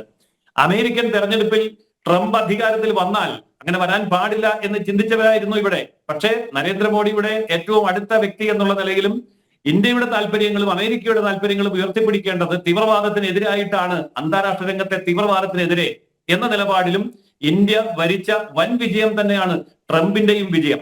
അപ്പോൾ അമേരിക്കയുടെ ഒരു സാമന്തരാജ്യമാണ് ഇന്ത്യ എന്നല്ല ഞാൻ ഈ പറഞ്ഞതിന്റെ അർത്ഥം. അതായത് അമേരിക്കയ്ക്കൊപ്പം തലയുയർത്തി നിന്നുകൊണ്ട് അന്താരാഷ്ട്ര വേദികളിൽ ഇന്ത്യയെ ആക്രമിക്കാൻ വരുന്നവരെ തിരിച്ചാക്രമിക്കാനും അടിച്ചു വീഴ്ത്താനും കഴിയുന്ന അന്താരാഷ്ട്ര വലിയ വൻ ശക്തിയായി ഭാരതം മാറി എന്നുള്ളതും ഈ അവസരത്തിൽ നമുക്ക് വ്യക്തമാണ്. അതുകൊണ്ട് ഇന്ത്യക്കകത്ത് നടക്കുന്ന വിധ്വംസന പ്രവർത്തനങ്ങൾ കർഷക സമരം എന്നുള്ള പേരിലാണെങ്കിലും മറ്റു പേരിലാണെങ്കിലും ഇന്ന് എന്തുകൊണ്ട് കാണുന്നില്ല എന്ന് ചോദിച്ചാൽ ഇന്ത്യക്കകത്തും പുറത്തും അതിശക്തമായിട്ടുള്ള ഒരു ഭരണ സംവിധാനം നിലവിൽ വന്നു എന്നുള്ളതിന്റെ വ്യക്തമായ തെളിവാണ്. കാർഷിക മേഖലയിലോ മറ്റു മേഖലകളിലോ നേരത്തെ കൊടുത്തിരുന്നതായ നയമല്ല ഇന്ത്യയെ സർക്കാർ പിന്തുടരുന്നത്. എല്ലാവർക്കും സബ്സിഡി വാരിക്കോരി കൊടുക്കുക, എന്നിട്ട് ആ സബ്സിഡി മുഴുവൻ ഖജനാവിലേക്ക് അടിച്ചേൽപ്പിക്കുക, അങ്ങനെ ഖജനാവിൽ വലിയ തോതിൽ കടമുണ്ടാക്കുക, എന്നിട്ട് ആ കടം തീർക്കാൻ വേണ്ടി ജനങ്ങളുടെ മേലെ ടാക്സ് അടിച്ചേൽപ്പിക്കുക. അപ്പൊ ഒരു വശത്തു കൂടി സോപ്പിടുകയും മറുവശത്തു കൂടി അവന്റെ ഖജനാവ്, അതായത് വീട്ടിലെ ഖജനാവ് കൊള്ളയടിക്കുകയും ചെയ്യുന്ന നയം BJPക്ക് ഇല്ല. അതുകൊണ്ടാണ് BJP വളരെ വ്യക്തമായിട്ട് ഈ കാര്യം പറയുന്നത്. സബ്സിഡി കൊടുത്ത് എല്ലാ കാലത്തും ഒരു ജനതയെ മുഴുവൻ പോറ്റാൻ പറ്റില്ല. ലോകത്തെ ഏറ്റവും വലിയ ജനതയാണ്. അപ്പൊ കൊടുക്കേണ്ടവർക്ക് കൊടുക്കണം, കർഷകർക്ക് കൊടുക്കേണ്ടത് കൊടുക്കണം. അത് കാർഷിക മേഖലയിൽ കൊടുക്കും. അതുകൊണ്ടാണല്ലോ അന്താരാഷ്ട്ര നിയമങ്ങളെ പോലും അതിലംഘിച്ചുകൊണ്ട് കിസാൻ സമ്മാൻ നിധി പോലെയുള്ള നിരവധി കാര്യങ്ങൾ, കിസാൻ ക്രെഡിറ്റ് കാർഡ് പോലെയുള്ള നിരവധി ലോണുകൾ കാർഷിക മേഖലയിലേക്ക് ചെയ്തത്. ഇൻഫ്രാസ്ട്രക്ചർ ഡെവലപ്മെന്റ് ഫണ്ടായിട്ട് 2860 കോടി രൂപ ഈ കൊച്ചു കേരളത്തിലേക്ക് വന്നിട്ട് ഒരു പൈസ പോലും എടുത്ത് ഉപയോഗിക്കാതെ ഈ ഘട്ടത്തിലാണ് കേരളത്തിന്റെ പ്രതീക്ഷകൾ കൂടി എന്തെന്ന് പരിശോധിച്ച് പോകേണ്ടതുണ്ട്. ശ്രീ RV രാജേഷിലേക്കാണ് പോകുന്നത്. രാജേഷ്, ഈ കേരളത്തിന്റെ പ്രതീക്ഷകളിലേക്ക് വരികയാണെങ്കിൽ 24,000 കോടിയുടെ പ്രത്യേക സാമ്പത്തിക പാക്കേജ് കാത്തിരിക്കുകയാണ് കേരളം. മാത്രവുമല്ല, കടമെടുക്കൽ പരിധി 3% നിന്ന് 3.5% ഉയർത്തണം എന്ന വലിയൊരു ആവശ്യം, ദീർഘകാലമായിട്ടുള്ള ഒരു ആവശ്യം കേന്ദ്രത്തിന് മുൻപാകെ വച്ചിരിക്കുന്ന ഒരു സാഹചര്യം കൂടിയാണ്. എങ്ങനെയാണ് കേരളത്തിന്റെ ആവശ്യങ്ങളെ നോക്കിക്കാണേണ്ടത്? ശ്രീ ജയസൂര്യൻ സൂചിപ്പിച്ചത് കേട്ടാൽ തോന്നും നരേന്ദ്രമോദി അധികാരത്തിൽ വന്നതിന് ശേഷമാണ് ഇന്ത്യ സാമ്പത്തികമായി പുരോഗതി കൈവരിച്ചത്. നരേന്ദ്രമോദി അധികാരത്തിൽ വരുമ്പോൾ തന്നെ ഏറ്റവും അധികം വിദേശ ധാന്യ ശേഖരമുള്ള ലോകത്തെ 10 രാഷ്ട്രങ്ങളിൽ ഒന്നായിരുന്നു ഇന്ത്യ എന്നുള്ള യാഥാർത്ഥ്യം കൂടി മനസ്സിലാക്കണം. ഇന്ന് ആ വിദേശ നാണ്യ ശേഖരത്തിൻ്റെ അവസ്ഥ എന്താണെന്ന് കൂടി നമ്മളൊന്ന് പരിശോധിച്ച് നോക്കുന്നത് നന്നായിരിക്കും. അതോടൊപ്പം തന്നെ ഇന്ത്യയിൽ ഖാലിസ്ഥാൻ ഭാഗത്തെ അമർച്ച ചെയ്ത കാര്യമൊക്കെ പറഞ്ഞു. ഇന്ദിരാഗാന്ധിക്ക് ജീവൻ കൊടുക്കേണ്ടി വന്ന് രക്തസാക്ഷി ആകേണ്ടത് വന്ന് ഖാലിസ്ഥാൻ ഭാഗത്തെ അമർച്ച ചെയ്തുകൊണ്ട് ഇന്ത്യയെ വെട്ടിമുറിക്കാൻ അനുവദിക്കില്ല എന്നുള്ള പ്രഖ്യാപനത്തോടു കൂടിയാണ്. അതുകൂടി നമ്മൾ ആലോചിക്കണം. പിന്നെ ട്രംപിനെ നരേന്ദ്രമോദി, കോൺഗ്രസിന്റെ പുതുതലമുറ ആ ഖാലിസ്ഥാൻ വാദികൾക്കൊപ്പം ചേർന്നുകൊണ്ട് കോൺഗ്രസ് എവിടെയാ ഖാലിസ്ഥാൻ വാദികളെ പിന്തുണച്ചത്? എല്ലാ കാലഘട്ടത്തിലും ഖാലിസ്ഥാൻ ഭാഗത്തിന് എതിരായ നിലപാടെടുത്ത കോൺഗ്രസ് അല്ലേ? ഇനി യാഥാർത്ഥ്യത്തോട് സംസാരിക്കുക, ചരിത്ര വസ്തുതകൾ വിസ്മരിച്ചുകൊണ്ട് സംസാരിക്കാതെ ചരിത്രത്തോട് സംസാരിക്കുക. രാജേഷ്, ആ വിഷയം സംസാരിച്ചതുകൊണ്ടാണ് ഞാൻ പറഞ്ഞത്. നമുക്ക് നമ്മുടെ വിഷയത്തിലേക്ക് വരാം. വളരെ കുറച്ച് സമയം ഞാൻ അതിലേക്ക് സ്റ്റിക്ക് ഓൺ ചെയ്യാണ്. ഖാലിസ്ഥാൻ വാദത്തെ ഇല്ലായ്മ ചെയ്യാൻ വേണ്ടി അമൃത്സറിലേക്ക് അവിടെ ഭിന്ദ്രൻവാലയുടെ നേതൃത്വത്തിൽ വലിയ സംഘം അമൃത്സറിൽ തമ്പടിച്ചുകൊണ്ട് ഇന്ത്യക്കെതിരായ യുദ്ധപ്രഖ്യാപനം നടത്തിക്കൊണ്ട് ഇന്ത്യൻ സേനയെ അയച്ചുകൊണ്ട് അവിടെ ഓപ്പറേഷൻ ബ്ലൂ സ്റ്റാർ നടത്തിക്കൊണ്ട് അവിടെ ഈ ഭീകരവാദികളെ കൊന്നൊടുക്കിയത് ഇന്ദിരാഗാന്ധിയാണ്. അതിന് അവർക്ക് കൊടുക്കേണ്ടി വന്നത് സ്വന്തം ജീവനാണ്. രാജ്യത്തിന് വേണ്ടി രക്തസാക്ഷിയായ ഇന്ദിരാഗാന്ധിയാണ് ഇന്ത്യയിൽ ഖാലിസ്ഥാൻ കോൺഗ്രസ് രാജ്യവിരുദ്ധ ശക്തികൾക്കെതിരായുള്ള നിലപാട് എല്ലാ കാലഘട്ടത്തിലും സ്വീകരിച്ചു തന്നെയാണ് മുന്നോട്ട് പോകുന്നത്. പിന്നെ ട്രംപിനെ അമേരിക്കയിൽ അധികാരത്തിലെത്തിയ മോഡിയാണ്, ശരിയാണ്. എന്നാൽ പിന്നെ ഒരു കാര്യം ചെയ്യും, ഇന്ദിരാഗാന്ധിയുടെ കാലഘട്ടത്തിലാണ് പാകിസ്ഥാനെ രണ്ടായി വെട്ടി വിഭജിച്ചുകൊണ്ട് അവിടെ ഈസ്റ്റ് പാകിസ്ഥാൻ അറിയപ്പെടുന്ന ബംഗ്ലാദേശ് ഒരു പുതിയ രാഷ്ട്രം സ്ഥാപിച്ച് ഷെയ്ഖ് മുജീബുർ റഹ്മാൻ അവിടെ പ്രസിഡന്റാക്കി വെച്ചത് കോൺഗ്രസിന്റെ കാലഘട്ടത്തിലാണ്, ഇന്ദിരാഗാന്ധിയുടെ കാലഘട്ടത്തിൽ. ആ ബംഗ്ലാദേശ് പോലും ഇന്ത്യക്കെതിരായ നിലപാടെടുക്കുന്ന ഒരു സാഹചര്യത്തിൽ അവിടെ കൂടി ഒരു ഭരണകൂടത്തെ ഉണ്ടാക്ക്. ശ്രീലങ്കയുടെ അവസ്ഥ എന്താ? ഇന്ത്യയുടെ അയൽ രാജ്യങ്ങൾ, ബർമ്മയുടെ അവസ്ഥ എന്താ? ഏത് രാജ്യങ്ങളാണ് ഇപ്പം മാൽദീവ്സ് അടക്കമുള്ള കൊച്ചു രാജ്യങ്ങൾ ഇന്ത്യക്ക് നേരെ വെല്ലുവിളി ഉയർത്തുന്ന അവസ്ഥയിലേക്ക് പോയത്? ആരുടെ കുഴപ്പമാണ്? എന്താണ് ഇന്ത്യയുടെ വിദേശകാര്യ നയം? എന്താണ് ആ നയത്തിൻ്റെ കുഴപ്പം എന്നൊക്കെയുള്ള കാര്യം ഈ രാജ്യം ഭരിക്കുന്നവർ പരിശോധിച്ച് നോക്ക്. നിങ്ങൾ ന്യായീകരിക്കുമ്പോൾ അല്ലെങ്കിൽ ഇത്തരം വലിയ വീരവാദങ്ങൾ അടിക്കുമ്പോൾ അമേരിക്കയിലെ ഗവൺമെൻറ് ഉണ്ടാക്കാൻ വല്ല ശക്തനായ നരേന്ദ്രമോദിക്ക് ഇന്ത്യയുടെ തൊട്ട അയൽവാസം മുഴുവൻ അല്ലെങ്കിൽ ഇന്ത്യയുടെ ചുറ്റുമുള്ള രാജ്യങ്ങൾ അവിടെയൊക്കെ എല്ലാ കാലഘട്ടങ്ങളിലും ഇന്ത്യ ഗവൺമെന്റ്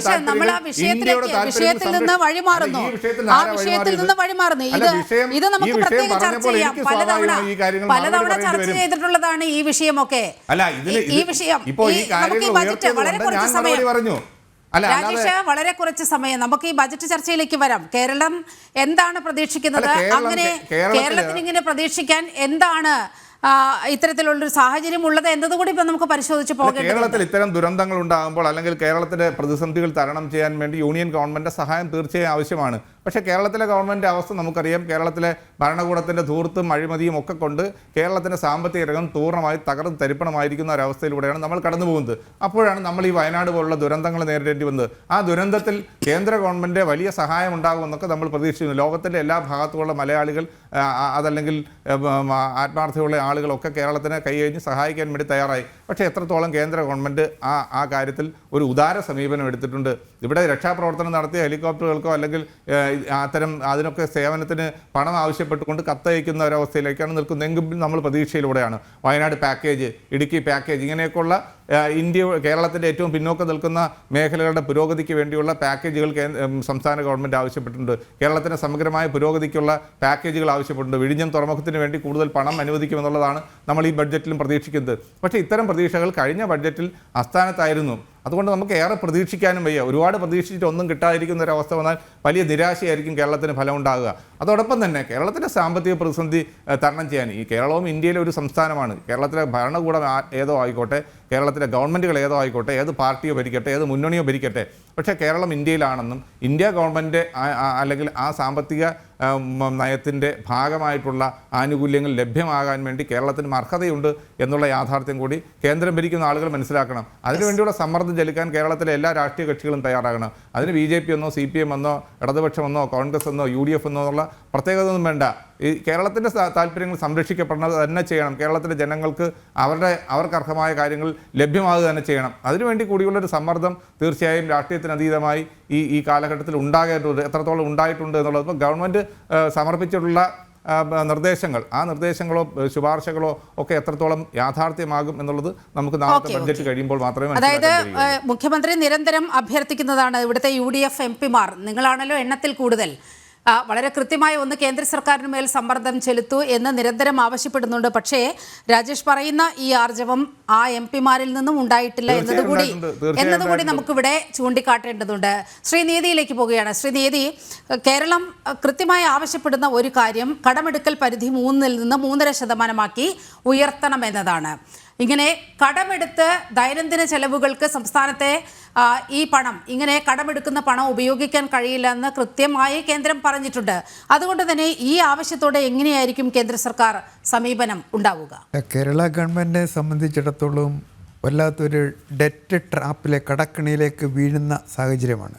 ഇപ്പോൾ അതാണ് നമ്മുടെ സംസ്ഥാന GDP-യുടെ 36% ഇപ്പം നമ്മുടെ കടബാധ്യതയാണ്. അത് ഇന്ത്യയിലെ 18 സംസ്ഥാനങ്ങളിൽ റിപ്പോർട്ട് ഈ അടുത്ത സമയത്ത് നീതി ആയോഗ് പുറത്തുവിട്ടിട്ടുണ്ട്. അതിൽ 16-ാം സ്ഥാനമാണ്, 18-ൽ 16-ാം സ്ഥാനമാണ് കേരളത്തിനുള്ളത്.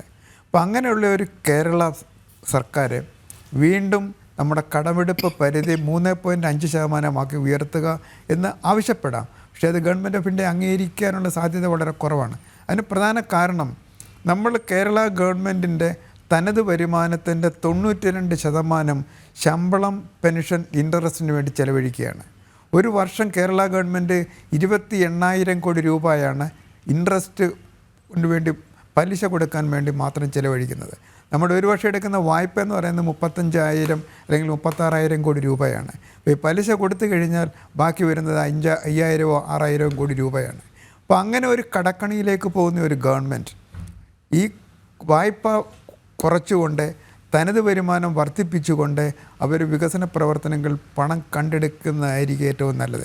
അത് മാത്രമല്ല, ബഡ്ജറ്റിന് പുറത്ത് പോയി കിഫ്ബി വഴിയും സാമൂഹ്യ സുരക്ഷാ പെൻഷൻ കമ്പനി വഴിയും വായ്പ എടുക്കുന്നത് നമ്മുടെ കടബാധ്യത വർദ്ധിപ്പിക്കാൻ പ്രധാന കാരണമാകും.